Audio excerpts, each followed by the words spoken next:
ಒಂದು ಸಣ್ಣ break party ರೌಂಡ್ಸ್ನಲ್ಲಿ ಅದರ ಜೊತೆಗೆ ಈ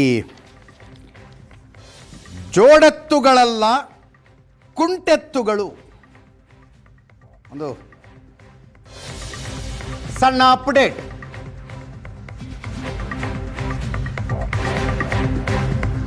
ಮಾತಿನ ಸಮರ ಜೋರಾಗಿದೆ.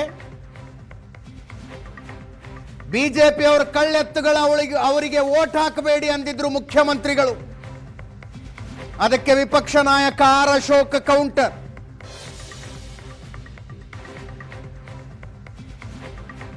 ಡಿ ಕೆ ಶಿವಕುಮಾರ್, ಸಿದ್ದರಾಮಯ್ಯ ಜೋಡೆತ್ತುಗಳಲ್ಲ ಕುಂಟೆತ್ತುಗಳು, ಕುಂಟೆತ್ತು ಬೇಡ ಅಂತ ಜನ ತೀರ್ಮಾನಿಸಿದ್ದಾರೆ.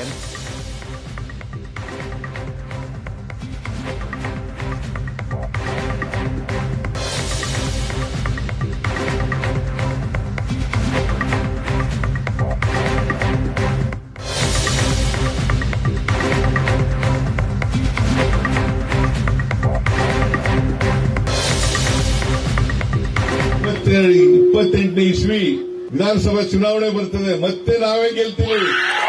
ಯಾರು ಕೂಲಿ ಮಾಡ್ತಾರೆ ಅವರಿಗೆ ತಾನೇ ಕೂಲಿ ಕೊಡಬೇಕು, ಗೆಯೆತ್ತಿ ತಾನೇ ಮೇವು ಹಾಕಬೇಕು. ಕಳ್ಳೆತ್ತುಗಳಿಗೆ ಮೇವು ಹಾಕಕ್ಕಾಗತ್ತಾ? ಇವರು ಬಿಜೆಪಿಯವರು ಕಳ್ಳೆತ್ತುಗಳು,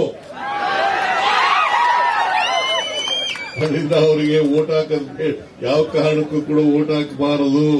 ನಾವೆಲ್ಲರೂ ಕೂಡ ಹೇಗೆ ಎಚ್.ವೈ. ಮೇಟಿಯವರಿಗೆ ಆಶೀರ್ವಾದ ಮಾಡಿದ್ರೆ ಅದೇ ರೀತಿಯಾಗಿ ಉಮೇಶ್ ಮೇಟಿಯವರಿಗೂ ಕೂಡ ಆಶೀರ್ವಾದ ಮಾಡಬೇಕು ಅಂತೇಳಿ ತಮ್ಮಲ್ಲಿ ಪ್ರಾರ್ಥನೆಯನ್ನ ಮಾಡಲಿಕ್ಕೆ ಬಯಸ್ತಾ ಇದ್ದೇವೆ. ಡಿ ಕೆ ಶಿವಕುಮಾರ್, ಸಿದ್ದರಾಮಯ್ಯ ಕೈ ಎತ್ತಿಬಿಟ್ಟು ನಾವು ಜೋಡೆತ್ತು ಅಂತಂದ್ರು. ಇವಾಗ ಕುಂಟೆಂತ ಆಗ್ಬಿಟ್ಟವು. ಅವ್ರೊಂದ್ ಕಡೆ ಇವ್ರೊಂದ್ ಕಡೆ. ಇವನ್ ದಾರಿಗೆ ಅವ್ರು ಬರಲ್ಲ, ಅವ್ರ ದಾರಿಗೆ ಇವ್ರು ಬರಲ್ಲ. ಪಾಪ ಡಿ ಕೆ ಶಿವಕುಮಾರ್ ಬಕ ಪಕ್ಷಿ ಅಂತೆ ಕಾಯ್ತಾವ್ರೆ, ಅಧಿಕಾರ ಹಸ್ತಾಂತರಕ್ಕೆ ಕೊಡ್ತಾ ಇಲ್ಲ ಮನುಷ್ಯ. ಕುಂಟೆತ್ತುಗಳು ಇವರು. ಅದರಿಂದ ಈ ಕುಂಟೆತ್ತುಗಳು ಬೇಡ. ನಮ್ಮ ಸರ್ಕಾರ ಇದ್ದಾಗ ನಾವು ಹೆಚ್ಚು ಸಾಲವನ್ನು ಮಾಡದೆ ಅಭಿವೃದ್ಧಿಗೆ ಹೆಚ್ಚು ಒತ್ತನ್ನು ಕೊಟ್ರಿ. ಆದರೆ ಈ ಸರ್ಕಾರ ಬಂದು 3 ವರ್ಷ ಆದರೂ ಎಲ್ಲೂ ಅಭಿವೃದ್ಧಿ ಕಾರ್ಯದ ಒಂದು ಕಲ್ಲಾಕಿಲ್ಲ. ಏನೇನು ಉದ್ಘಾಟನೆ ಮಾಡ್ತಾವ್ರೋ ಅವೆಲ್ಲ ನಮ್ಮ BJP ಕಾಲದಲ್ಲಿ ಹಣ ಬಿಡುಗಡೆ ಮಾಡಿರೋದಕ್ಕೆ ಈಗ ಅವರು ಪೂಜೆ ಮಾಡಿ ಉದ್ಘಾಟನೆ ಮಾಡ್ತಾಯಿದ್ದಾರೆ ಅಷ್ಟೇ. ಅಲ್ಲ, ಬೆಲೆ ಕಡಿಮೆ ಮಾಡಿದಾರಲ್ಲ. ಪೆಟ್ರೋಲು ಡೀಸೆಲ್ ಬೆಲೆ ಕಡಿಮೆ ಮಾಡಿದ್ದಾರೆ, ತುಪ್ಪದ ಬೆಲೆ ಕಡಿಮೆ ಮಾಡಿದರು, GST. ಇಲ್ಲಿ ಕರ್ನಾಟಕದಲ್ಲಿ ಜಾಸ್ತಿ ಮಾಡಿಬಿಟ್ರಲ್ಲ, ಅಲ್ಲಿ ಕಡಿಮೆ ಮಾಡ್ತಾರೆ. ಕರ್ನಾಟಕದಲ್ಲಿರೋ ಸರ್ಕಾರ ಜಾಸ್ತಿ ಮಾಡ್ತದೆ ನೋಡಿ. ಇನ್ನೊಂದು ಈ 2 ಬೈ ಎಲೆಕ್ಷನ್ ಆದಮೇಲೆ ಜನರ ಮೇಲೆ ಎಲ್ಲ ತೆರಿಗೆ ಹಾಕ್ತಾರೆ.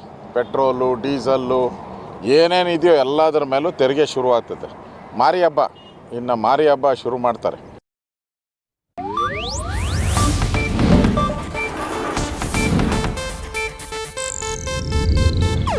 ಇದು ಏಷ್ಯಾನೆಟ್ ನ್ಯೂಸ್ ನೆಟ್ವರ್ಕ್ ಪ್ರಸ್ತುತಿ.